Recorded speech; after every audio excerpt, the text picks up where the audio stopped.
شهر رمضان الذي أنزل فيه القرآن هدى للناس وبينات من الهدى والفرقان فمن شهد منكم الشهر فليصمه. الحمد للہ رب العالمین والصلاة والسلام علی نبینا محمد ابن عبداللہ وصحبہ ومن تبعهم بإحسان إلی یوم الدین. اما بعد فاعوذ باللہ من الشیطان الرجیم. بسم اللہ الرحمن الرحیم. وجاءه قومه يهرعون إليه ومن قبل كانوا يعملون السيئات قال يا قوم هؤلاء بناتي هن أطهر لكم فاتقوا الله ولا تخزوني في ضيفي أليس منكم رجل رشيد. الحمدللہ آج 14واں پارہ جس میں سورہ حجر پھر اس کے بعد 2 سورتیں اس میں تلاوت کی گئی ہے. تو اس میں نے جو آیتیں تلاوت کی اس کا تعلق پچھلی سورتوں سے ہے جس کا مضمون اس سورت میں بھی سورہ حجر میں بھی گزرا ہے. واتقوا اللہ ولا تخزون لعمرک انہم لفی سکرتہم یعمہون.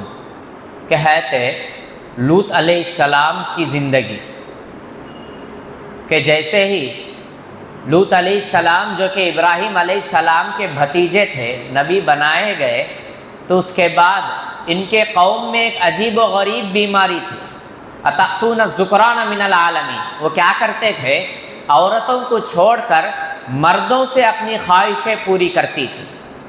فحش کا جو کام ہے، خواہشات، ضرورتیں، یہ مردوں سے تعلقات، ناجائز تعلقات قائم کرتے تھے. تو یہ فطرت کے خلاف بغاوت ہے، یہ اس قوم نے شروع کیا. اسی لیے اس بیماری کو نہایت بری طریقے سے قرآن حدیث میں منع کیا گیا ہے کہ یہ بہت برا کام ہے، بہت گندی وبا ہے. تو لوط علیہ السلام کی قوم اس بیماری میں مبتلا تھی یا اس عظیم گناہ میں مبتلا تھی. جب فرشتے آئے ان ابراہیم لأواه منیب یا ابراہیم اعرض عن هذا انه قد جاء امر ربک وانهم آتیہم عذاب غیر مردود. کہ ابراہیم علیہ السلام کے پاس آئے فرشتے. ابراہیم علیہ السلام کی ایک عام عادت تھی کہ وہ کبھی بھی دسترخوان پر مہمانوں کے ساتھ بیٹھتے تھے. اکثر مورخین لکھتے ہیں کہ دسترخوان پر وہ مہمانوں کا انتظار کرتے تھے. میرے اور آپ کی طرح نہیں ہے کہ جیسے مہمان آیا تو اس کے جانے کا انتظار کرتے، اور ایکسٹرا اگر ہو تو کچھ نہ کچھ تکلیف ہوتی ہے کہ اب بیچارے آ گئے ہیں، کتنے دن رہتے. ہم نہیں پوچھے تو بھی بچوں سے پوچھا بھیجتے کہ کتنے دن رہتے کہ پوچھ کر آؤ ذرا. 3 سے 4 دن بولے تو برداشت، 1 ہفتہ بولے تو خود بخود تیوریاں چڑھ جاتے ہیں. حالانکہ وہ زمانہ اور نبیوں کا کام وہ تھا. خود ابراہیم علیہ السلام مہمانوں کا انتظار کرتے تھے. اور کھانے کے پاس بھی یہ کلچر ہونا ہے کہ گھر میں ہے جو ہے وہ رکھنا ہے مہمان کے پاس. ہمارے پاس کیا ہوتا ہے، جیسے ہی کوئی مہمان آتا تو پہلے اچھی چیزوں کو پارسل کیا جاتا، اس کے بعد اس کو اندر بلاتے. کیا کیا چیزیں ہیں کہ چھپا کو پورا خیال کر کو بیچارے کو اندر دعوت دے. یہ بات نہیں ہونی چاہیے کہ اس کو گھر کے ایک فرد کی طرح اس کو احساس ہو، اس کو دوبارہ آنے میں کوئی پریشانی اور تکلیف نہ ہو. تو جیسے ابراہیم علیہ السلام کے پاس آئے تو مہمان نوازی میں تو ان لوگوں نے کہا کہ ہم عذاب کے فرشتے ہیں، ہم لوط علیہ السلام کی بستی پر عذاب دینے کے لیے آئے ہیں. تو ابراہیم علیہ السلام لڑنے لگے ان سے کہ کیسے تم عذاب دیتے ہو، ایک نبی کی بستی ہے اور وہ قوم ہے وہ کہ آج نہیں تو کل ان کی اصلاح ہوگی. جیسا کہ ان آیتوں میں ہے سورہ ابراہیم کے کہ رب انہن اضللن کثیرا من الناس فمن تبعنی فانہ منی ومن عصانی فانک غفور رحیم. اگر ان لوگوں سے کوئی گناہ ہو جائے، غلطی ہو جائے، برائی ہو جائے تو بخشنے والا ہے، رحم کرنے والا ہے. کہ یا ابراہیم اعرض عن ھذا. تو فرشتوں کو کہنا پڑا کہ ابراہیم اس سے خاموش رہیے، بیزار اعتراض کیجئے. اعرض عن ھذا، ہم سے بحث مت کیجئے. انہ قد جاء ربک، بے شک اللہ تعالیٰ کا حکم آ گیا ہے، اللہ کا فیصلہ ہو گیا ہے کہ اس قوم کو عذاب میں مبتلا کرنا ہے. وَإِنَّهُمْ آتِهِمْ عَذَابٌ غَيْرُ مَرْدُودٌ۔ جب اللہ تعالیٰ کے اس طرح کے فیصلے آ جائیں تو اس میں ٹلنے والی چیز نہیں ہے، اور یہ عذاب کا فیصلہ ہے۔ مہلت دیا گیا، لوط علیہ السلام نصیحت کرتے رہے، ڈراتے رہے، سمجھاتے رہے اور کہتے رہے، لیکن قوم نے نہیں مانا۔ بات اتنی ہی نہیں ہے، جب یہاں سے لے کر وہ لوط علیہ السلام کے پاس آئے تو کسی نے ان کی عورت کے بارے میں آتا ہے کہ عورت نے لوگوں کو خبر کر دیا کہ بہترین اور حسین اور خوبصورت نوجوان ہمارے گھر آئے ہیں یا لوط علیہ السلام کے پاس مہمان بنے ہوئے۔ اب قوم کو کیا چاہیے؟ وہی چاہیے۔ مردوں سے وہ اپنی شہوت اور خواہشیں پوری کرتی تھی۔ آ گئے معلوم ہوتے ہی تو کہا وَجَاءَهُ قَوْمُ يُهْرَعُونَ إِلَيْهِ، قرآن کہتا ہے کہ وہ آئے، اس کے قوم بھاگتے ہوئے دوڑتے ہوئے آئے۔ وَجَاءَهُ قَوْمُ يُهْرَعُونَ إِلَيْهِ وَمِن قَبْلُ كَانُوا يَعْمَلُونَ السَّيِّئَاتِ، اور اس سے پہلے بھی وہ اس طرح کے بدکاریاں کرتے آ رہے ہیں۔ تو کہا لوط علیہ السلام نے قَالَ يَا قَوْمِ هَؤُلَاءِ بَنَاتِي هُنَّ أَطْهَرُ لَكُمْ فَاتَّقُوا اللَّهَ، کہا ہے میری قوم، یہ میرے قوم کی لڑکیاں ہیں۔ کچھ مفسرین تو کہتے ہیں کہ میری بیٹیاں ہیں۔ ان کنتم مؤمنین، اگر تم مومن ہو جاؤ، اسلام لا لو، اچھے ہو جاؤ تو میرے بیٹیوں سے چاہے تو نکاح کر لو، یا میرے قوم کی بیٹیوں سے چاہے تو نکاح کر لو۔ نبی ایسا ہوتا ہے، شفیق ہوتا ہے، مہربان ہوتا ہے کہ قوم کے سلسلے میں ہمدرد دل رکھتا ہے کہ رحم کا مادہ صفت جو ہے اس کے اندر وہ زیادہ ہوتی ہے۔ ہؤلاء بناتی ان کنتم فاعلین، کہ میری یا میرے قوم کی لڑکیاں ہیں، اس طرح کے الفاظ ہیں۔ اگر تم نکاح کرنا چاہو تو اچھے طریقے سے ان کو لے جاؤ۔ فاتقوا اللہ ولا تخزونی فی ضیفی، اللہ تعالیٰ سے ڈرو، مہمانوں کے سامنے مجھے ذلیل مت کرو کہ میرے مہمان ہیں۔ اور کہا لوط علیہ السلام نے الیس منکم رجل رشید، کیا تم میں کوئی بھی ایک نیک آدمی بھی نہیں ہے، ایک مخلص آدمی بھی نہیں ہے، ایک سچا آدمی بھی نہیں ہے، نیک بخت نیک صفت والا انسان کوئی بھی نہیں ہے کیا؟ الیس منکم رجل رشید۔ تو قوم نے کیا جواب دیا؟ تمہیں تو معلوم ہے کہ ہماری خواہشیں عورتوں سے نہیں ہے، مردوں سے ہوتی ہے۔ کتنا بھیانک جواب ہے۔ تو لوط علیہ السلام کو ان نوجوانوں نے کہا کہ آپ ڈریے مت، ہم فرشتے ہیں، عذاب دینے کے لیے آئے ہیں ان کو۔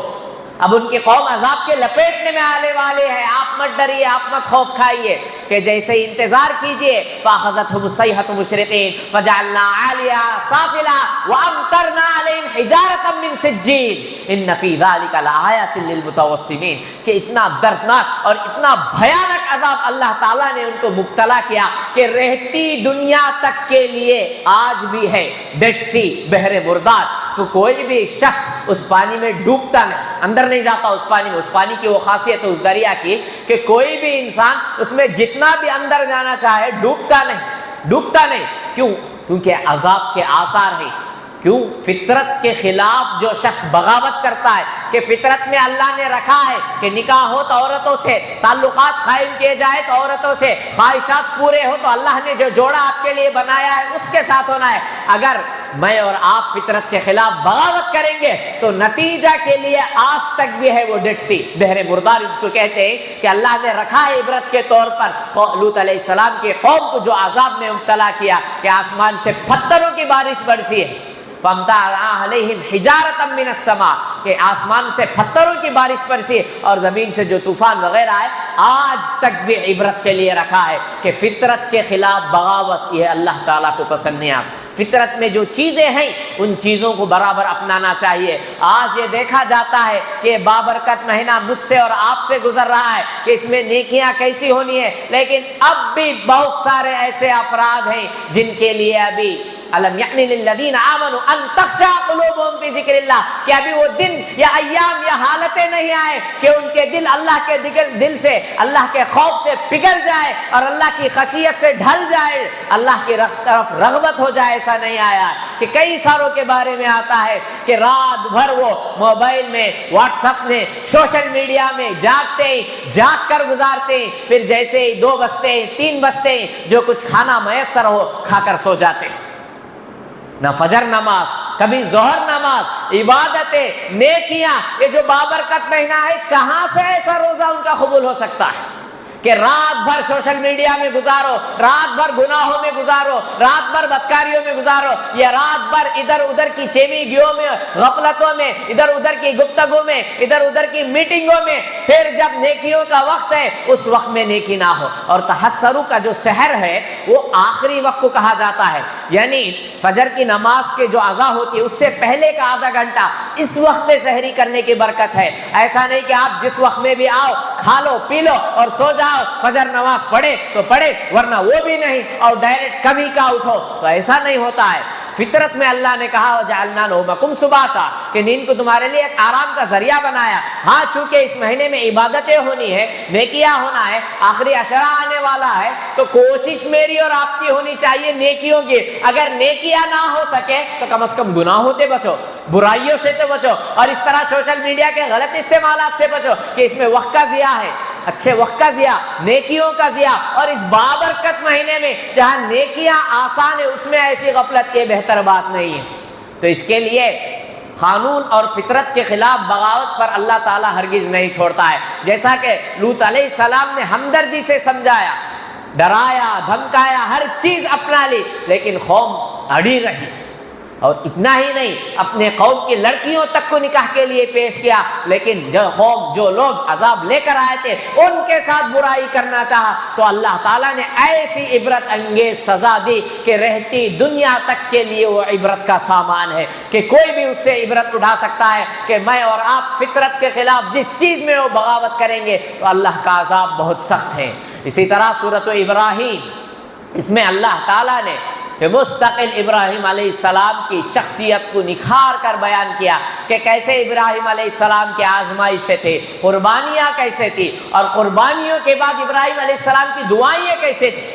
کہ ایسے ہی نہیں کہ دعا کے بارے میں آتا ہے کہ میں اور آپ کیا کرتے ہیں، دعا کرتے ہیں 1 دن 2 دن 4 دن، اس کے بعد اگر قبول نہ ہو تو دعا کرنا ہی چھوڑ دیتے ہیں۔ ایسا نہیں ہونا ہے۔ ابن قیم علیہ الرحمہ نے فلسفہ پیش کیا ہے کہ دعا کیسا ہے، بیج بونے کے معنی۔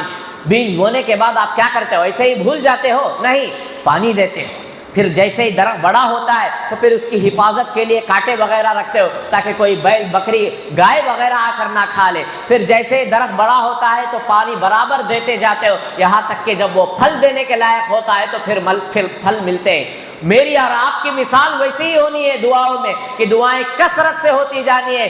اللہ کا کام ہے دینا، ہمارا کام ہے مانگنا، اخلاص کے ساتھ مانگنا ہے۔ تو یہاں ابراہیم علیہ السلام کو جب آزمائشیں آئے، مصیبتیں آئے، قربانیاں پیش کر انہوں نے دعائیں مانگی۔ یہاں بھی دیکھیے کہ ربی انی اسکنت من ذریتی بواد غیر ذی زرع عند بیتک المحرم، کہ اللہ تیرا حکم تھا، میں نے کیا کیا، میری بیوی اور بچے کو تو ایسا لڑکا جس کے لیے مدت ابراہیم علیہ السلام نے دعا مانگی، رب ہب لی من الصالحین، اے اللہ مجھے نیک صالح اولاد عطا کر۔ اسی لیے اولاد مانگنا ہے تو اولاد مانگنے کے لیے بھی نیک صالح اور بے عیب اولاد طلب کرنا ہے۔ مانگنا ہے اللہ سے تو مانگنا ہے تو کھل کر مانگو اللہ تعالیٰ سے، دینے والی ذات اللہ کی، کب دے گا کیسے دے گا یہ اللہ کے اوپر ہے۔ تو مانگا تو اس طرح میں اولاد ہوئی، اس اولاد کو بھی اور اس بیوی کو بھی ایسے بیابان میں جہاں انسان تو انسان ایک چرند پرند تک بھی نہیں ہے چھوڑنے کا حکم ہوتا ہے، چھوڑ کر ضبط برداشت نہیں کر رہے ہیں، احساسات کو مڑ جاتے ہیں، کچھ بولے بنا تو بیوی کا سوال ہوتا ہے کہ کس کے بھروسے اس بیابان میں، اس جنگل میں جہاں انسان تو دور کی بات، غلہ نہیں، کوئی چیز نہیں، چرند پرند تک نہیں ہے، کس کے بھروسے؟ بس یہی الفاظ کہ اللہ کے بھروسے۔ اس کے بعد دعا کرتے ہیں ربنا انی اسکنت من ذریتی، کہ میں نے تیرے حکم سے میرے آل اولاد کو چھوڑ دیا ہے ایسی وادی پر غیر ذی زرع، کہ جس میں درخت کوئی پتا تک، کوئی چیز تک نہیں، عند بیتک المحرم ربنا لیقیموا الصلاۃ فاجعل افئدۃ من الناس، لوگوں کے دلوں کو اس جانب پھیرتے تہوی الیہم وارزقہم من الثمرات لعلہم یشکرون، کہ اور ساتھ میں تو یہ بھی عطا کر کہ تو نے پھل پھلالی وغیرہ جو بھی نعمتیں ہیں وہ عطا کر۔ اسی لیے آج دیکھتے ہیں کہ حرمین میں جو نعمتیں ہیں، جو غذائیں ہیں، جو پھل فروٹس ہیں، دنیا کے کونے کونے سے اللہ بے موسم پھل دے رہا ہے۔ یہ ابراہیم علیہ السلام کی دعاؤں کا نتیجہ ہے۔ الحمدللہ الذی وَهَبَ لِي عَلَى الْكِبَرِ إِسْمَاعِيلَ وَإِسْحَاقَ إِنَّ رَبِّي لَسَمِيعُ الدُّعَاء۔ ابراہیم علیہ السلام نے بلکہ اسحاق بھی دیا، اسحاق کے بعد یعقوب، اور سب کی نبوت کے لیے اللہ تعالیٰ نے قرآن میں الفاظ کہے۔ یہ معمولی بات نہیں ہے۔ تو جب معلوم ہو گیا ابراہیم علیہ السلام کو کہ میرا پروردگار دعاؤں کو قبول کرنے والا ہے، دعائیں قبول کرتا ہے، ان ربی لسمیع الدعاء، جب یہ الفاظ دیکھیے ابراہیم کے علیہ السلام کے کہ بے شک میرا پروردگار وہ دعاؤں کو سننے والا ہے، جب ابراہیم علیہ السلام کو یقین ہو گیا تو اس کے بعد ان کی دعاؤں کو نوٹ کیجئے کہ جب پتہ چل گیا، معلوم ہو گیا، یقین ہو گیا کہ اللہ تعالیٰ کی ذات ایسی ہے کہ جو دعاؤں کو قبول کرنے والی ہے، تو ابراہیم علیہ السلام نے دنیا نہیں مانگا، شہرت نہیں مانگا، عزت نہیں مانگا، بلکہ کہا رب اجعلنی مقیم الصلاۃ ومن ذریتی ربنا وتقبل دعا ربنا اغفر لی ولوالدی وللمؤمنین یوم یقوم الحساب۔ کہ کتنی بڑی بات ہے، مانگا تو کیا مانگا، رب اجعلنی مقیم الصلاۃ ومن ذریتی، اے اللہ تو مجھے نماز کا پابند بنا اور میری اولاد کو بھی، ربنا وتقبل دعا، اے اللہ تو ہماری دعا کو قبول فرما، ربنا اغفر لی، اے اللہ تو میرے والدین کے لیے بخش دے، وللمؤمنین، اور مومنوں کے لیے قیامت کے حساب سے۔ دیکھیے یہ ہوتی ہے دعا،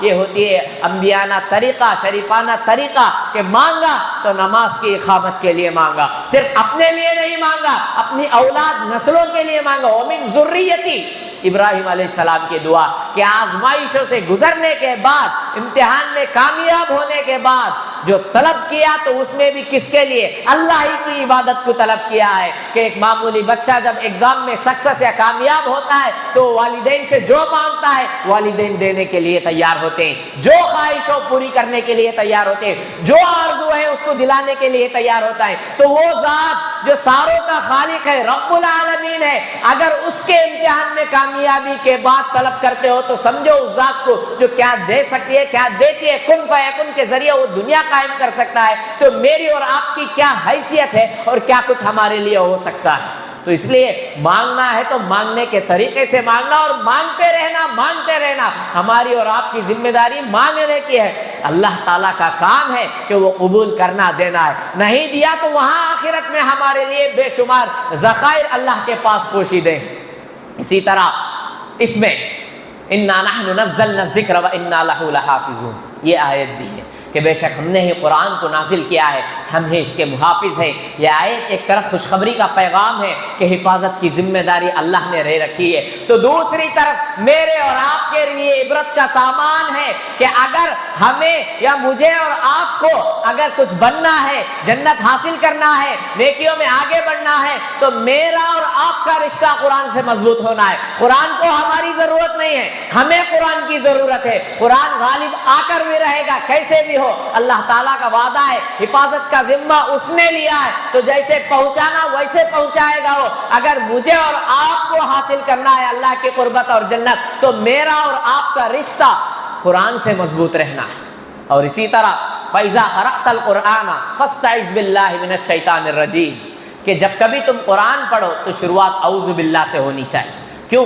کیونکہ شیطان کا کام ہے ورغلانا، بھٹکانا، سبھی کوئی نہ کوئی کام یاد دلائے گا، کوئی نہ کوئی ضرورت یاد دلائے گا۔ اب حساب لگائیے کہ آج کو 13 دن ہو گئے، ہمارے کتنے پارے ہوئے؟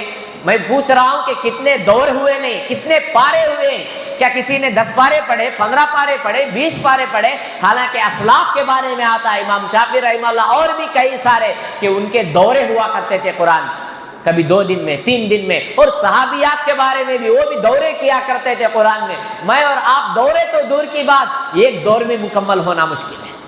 بابرکت مہینہ گزر رہا ہے، مصروفیات سب کو رہیں گے، ذمہ داریاں سب پر ہے، پریشر سب پر ہے، مسائل سب کے لیے، لیکن وقت نکالنا ہے۔ یہ مہینہ اسی لیے آتا ہے کہ وقت نکال کر پڑھنا ہے، نہیں آئے تو کوشش کر کے پڑھنا ہے۔ ہمارے اسلاف اس مہینے کو غنیمت جان کر چاشنی اور شوق کے ساتھ قرآن کی تلاوت کیا کرتے تھے۔ میری اور آپ کی آج سب سے زیادہ ضرورت اپنا رشتہ قرآن سے جوڑنا ہے۔ مرد تو مرد، عورتوں کے لیے بھی ضرورت ہے کہ وہ اس مہینے میں الحمدللہ ان کے اجر تو اور زیادہ ہے، ایک روزہ رکھنا یہ بڑا اجر، اور ایک صبح سویرے اٹھ کر اپنے لیے، اپنے شوہر، بچے اور اسی طرح والدین، گھر کے بوڑھے اور ماں باپ سب کے لیے وہ سحری کا انتظام کرتی ہے، صبح سویرے جاگتی ہے، پھر رات میں سب سے آخر میں وہ سوتی ہے۔ دیکھیے ماں کو اور گھر کے بڑی عورتوں کو کہ عورتوں کی کیا قربانیاں ہیں اس مہینے میں، کہ وقت سے پہلے جاگنا اور پھر وقت ہونے کے بعد سونا، ساری ذمہ داریاں نبھانا، عبادتیں بھی کرنا، قرآن کی تلاوت بھی کرنا، پھر شوہر کا خیال، بچوں کا خیال، بچوں کے اسکول کے ٹائمنگ کا خیال، ان سارے چیزوں کا لحاظ رکھتی ہے تو ہمیں شکر ادا کرنا ہے۔ اسی لیے نیک بیوی بہت بڑی دولت ہے۔ اور اگر کسی عورتوں کو خصوصاً ان دنوں میں اگر حیض کے ایام ہو جائے تو وہ کیا کرے؟ تلاوت کرنا نہ چھوڑے، کیونکہ نیکیوں کا مہینہ ہے، موسم بہار ہے۔ جس طرح صبح شام کے اذکار پڑھتے ہیں، سورتیں پڑھتے ہیں، اسی طرح پڑھنا ہے۔ نماز سے روکا گیا ہے، لیکن بخاری کی روایت وغیرہ میں ہے کہ وہ خیر کے کاموں میں حصہ لے سکتی ہے۔ عیدگاہ آنے کا حکم دیا، دعاؤں میں شریک ہونے کا حکم دیا، اسی طرح قرآن کی تلاوت بھی وہ کر سکتی ہے۔ نیکیوں میں وہ آگے بڑھ سکتی ہے، اچھائیوں میں وہ آگے بڑھ سکتی ہے۔ قرآن کی تلاوت میں اب مسئلہ وہ ہوتا ہے کہ قرآن کی تلاوت تو کر سکتی ہے لیکن تلاوت سن بھی سکتی ہے، اب قرآن کو چھونے کا مسئلہ ہے۔ رہی بات فون کی، ٹیبلٹ کی، یا اس طرح جو بھی چیزیں ہیں آج کل جو سوشل میڈیا ہے، موبائل ہے، ٹیبلٹ ہے، لیپ ٹاپ ہے، اس میں اگر پڑھتے ہیں تو باقاعدہ چھو سکتی ہے قرآن، کیونکہ وہ ٹیبلٹ میں ہے، لیپ ٹاپ میں۔ رہی بات مصحف کی، اگر مصحف کو، قرآن کو پکڑنا ہے تو لا یمسہ الا طاہر، تو اس کو نہیں چھونا ہے مگر طہارت کی حالت میں۔ طہارت کی حالت میں اس کو چھو سکتے ہیں، کیونکہ ایک صحابیات کے بارے میں آتا ہے کہ امام بخاری رحمہ اللہ نے معلق کہا، ابن ابی شیبہ نے رحمہ اللہ نے اس کو روایت کیا ہے کہ فَتُمْسِكُهُ بِعَلَاقَتِهِ، صحابیات کے بارے میں آتا ہے کہ وہ حکم دیا کہ اگر حیض کی حالت میں قرآن کو اگر چھونا ہے، پکڑنا ہے تو ایک جزدان کے ساتھ پکڑے، کپڑے کے ساتھ پکڑے۔ اور آج کل تو جو دستانے وغیرہ ہیں اس کا استعمال ہو سکتا ہے، گلوز کا استعمال ہو سکتا ہے کہ گلوز لگا لیے یا دستانے لگا لیے اور اس کے بعد مصحف پر انگلی رکھ کر پڑھ سکتے ہیں۔ بہتر ہے کہ آپ موبائل میں یا ٹیبلٹ میں قرآن پڑھ لیں۔ اگر قرآن پڑھنا ہے مصحف کی شکل میں اٹھا کر، اس کو کیا کریں گے؟ ہم کپڑے کا سہارا لے کر پڑھیں گے، کیونکہ آتا ہے احادیث میں لا یمسہ الا طاہرا، اس لیے کہ پڑھنے سے منع نہیں۔ کچھ لوگ پڑھنے کے ہی قائل نہیں ہیں، ہمارا طریقہ ایسا نہیں ہے۔ اگر پڑھنے سے روک دیا جائے تو قرآن کی تلاوت ضروری ہے، جس طرح ایک مومن کبھی بھی پڑھ سکتا ہے۔ خود آپ صلی اللہ علیہ وسلم کے بارے میں آتا ہے یذکر اللہ کل احیان، ہر وقت ذکر کیا کرتے، تو ایک عورت کے لیے بھی وہ چیز ہونا ہے کہ وہ ہر وقت ذکر و اذکار کرے، قرآن کی تلاوت کرے۔ اور خود آپ صلی اللہ علیہ وسلم کے بارے میں آتا ہے کہ آپ صلی اللہ علیہ وسلم عائشہ صدیقہ رضی اللہ عنہا کو ٹیک لگا کر قرآن کی تلاوت کیا کرتے تھے۔ ایک مومن کبھی گندا نہیں ہوتا۔ کچھ لوگ کہتے ہیں کہ ایسے حالات میں قرآن ہی نہیں پڑھنا ہے کیونکہ مومن وہاں ناپاکی کی حالت میں ہے۔ یہ ناپاکی ایک الگ چیز ہے، اس لیے کہ بخاری کی روایت میں آتا ہے کہ ان المؤمن لا ینجس، کہ مومن کبھی ناپاک نہیں ہوتا، ناپاک نہیں ہوتا۔ قرآن پڑھ سکتے ہیں، قرآن سن سکتے ہیں، قرآن کو چھو سکتے ہیں، لیکن کپڑے کے سہارے۔ اگر موبائل ہے یا لیپ ٹاپ ہے تب تو کوئی مسئلہ نہیں، ایسے اٹھا کر پڑھ سکتے ہیں۔ یہ بہتر بھی ہے آج کے زمانے میں کہ سوشل میڈیا کا یہ زمانہ ہے، ٹیبلٹ اٹھائے اور جتنا من کرے پڑھ لے۔ مصحف کی بات ہے تو اس میں کپڑے کا سہارا ضروری ہے، کیونکہ صحابیات سے منقول ہے کہ فَتُمْسِكُهُ بِعَلَاقَتِهِ، ابن ابی شیبہ کے الفاظ آتے ہیں۔ تو اس مہینے کو غنیمت جانیے کہ قرآن کو کثرت سے پڑھا کرے، کہ رمضان یہ قرآن کا مہینہ ہے، لیکن دیکھتے دیکھتے آج اس کی تلاوت پر سب سے زیادہ غفلت ہو رہی ہے۔ کہ ہم دیکھتے تھے ہمارے بچپن میں ہمارے بڑوں کو کہ جب کبھی مسجد آتے، مسجدیں کھچا کھچ بھری ہوئی رہتی، قرآن کی تلاوتیں زور و شور سے ہوتی ہے، اور عورتوں کو دیکھتے تھے اب کہ وقت نکال کر جب کبھی موقع ملتا یا تو ہاتھ میں ذکر وغیرہ وہ کیا کرتے تھے یا تو قرآن رہا تھا، قرآن پکڑے رہتے تھے کہ قرآن کی تلاوت کرنا۔ اور اس میں مسابقے چلتے تھے کہ روزانہ ان کی بات چیت ہوتی تو یہ ہوتی، جس طرح کہ عمر بن عبد العزیز رحمہ اللہ کے بارے میں کہ تم نے صدقہ کتنا کیا، تم نے صدقہ کتنا کیا، اس طرح عورتوں کو ہم نے سنا ہے اپنے بچپن میں کہ تمہارے کتنے پارے ہوئے، تمہارے 20 ہوئے، ابھی میرے 18 ہی ہوئے، چلو میں بھی کل تک 20 کر لوں گی، تمہارا 1 دور ہوا تو مجھے 2 دور کرنا ہے، تمہیں بھی 2 دور کرنا ہے۔ اس طرح کے مسابقے نیکیوں میں آج ضرورت ہے۔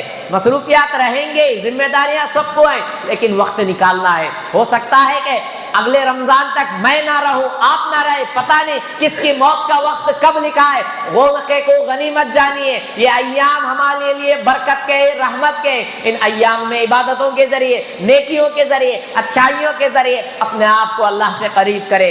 دعا ہے رب العالمین سے کہ اللہ تعالیٰ مجھے اور آپ کو جس قدر ممکن ہو نیکیوں میں آگے بڑھنے کی توفیق عطا فرمائے، اور باقی 11 مہینے یہ جو ٹریننگ، یہ جو نیکیوں کی عادت مجھے اور آپ کو ہو رہی ہے، انہی عادتوں کو برقرار رکھتے ہوئے باقی 11 مہینے مجھے اور آپ کو گزارنے کی توفیق عطا فرمائے۔ سبحانک اللہم بحمدک واشہد ان لا الہ الا انت استغفرک واتوب الیک۔